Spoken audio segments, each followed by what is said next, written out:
Kisah luar biasa terkait masuk Islamnya sebuah negeri namanya Samarkand. Samarkandi. Dan ini kalau sekarang adanya di Uzbekistan.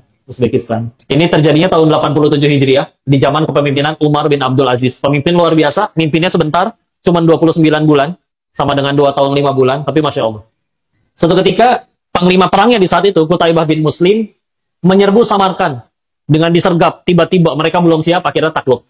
Ceritanya panjang sekali, izin Pak orang kumkan ya. Akhirnya, para penduduknya itu ngumpet. Dan untuk ngambil makanan, mereka nyuruh anak kecil untuk nyari makanan, nyari air untuk dibawakan ke tempat persembunyian mereka.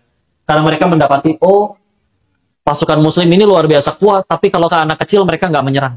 Oke, ya sudah. Mereka lama-lama, waktu berjalan, terbiasa, mereka pun akhirnya mulai keluar dari tempat persembunyian, karena sudah jadi negeri muslim, mereka dibiarkan, ada sudah mulai jualan, mulai melakukan keseharian. Sampai suatu ketika ada orang Samarkandnya, punya kasus sama orang muslim. Dibawa ke pengadilan muslim, yang dimenangkan orang Samarkand. Oh, ini dia. Maka kata rahib-rahibnya, pendeta-pendetanya, kalau kodinya adil, pasti khalifahnya juga adil. Diutuslah seorang pemuda untuk pergi ke tempat pemimpinnya Amirul Mukminin. Dan waktu itu pemimpinnya ada di Damaskus, Suriah. Silakan cek.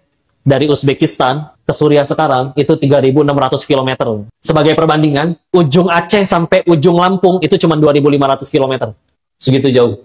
Singkat cerita, nyampelah pemuda ini di kota besar, pusat pemerintahan Islam, agak bingung dia juga. Wah, ini luar biasa besar sekali. Yang mana ya rumah khalifah?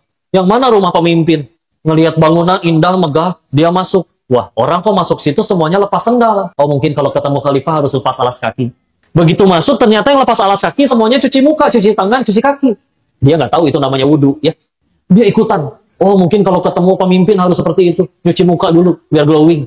Terus diikutin. Ya Allah, ini orang segini banyak. Hanya dengan perkataan, kalau kayak di Mekah, ingat ya.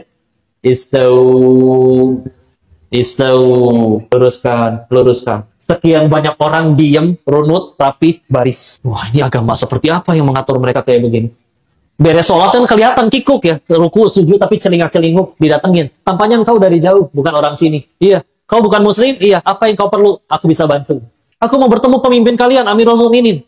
Namanya Umar bin Abdul Aziz. Di mana cara menemui mereka? Tadi ngimamin kita. Sekarang tuh dia udah ke depan keluar. Itu tuh yang lagi nambal rumahnya pakai tanah liat. Ini si orang ini bahkan di riwayatnya sampai berkata, kamu jangan menghina saya. Masa pemimpin Islam sebesar ini, orang fakir seperti itu, beneran disebut orang fakir oleh orang. Karena bajunya kotor kena tanah. Digandeng, ih gak percaya nih orang. Udah sini, Amirul Mukminin nih ada yang ketemu. Udah. Ada perlu apa?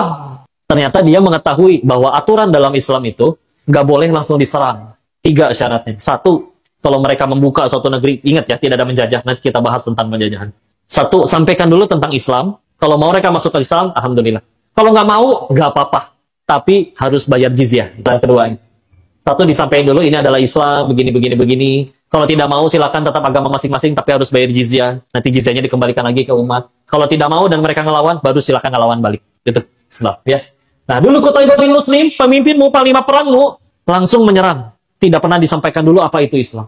Makanya beliau minta salah satu ajudannya ngambilin kertasnya segede gini, Bu. Segede 3 jari gini, Mbak. Tulisannya sederhana, tegakkan pengadilan. Dia bingung ini, pulang ke Samarkand. Ini kertas kecil ini bisa apa ya Om? Ya, dikasih ke Kodia pemimpin situ.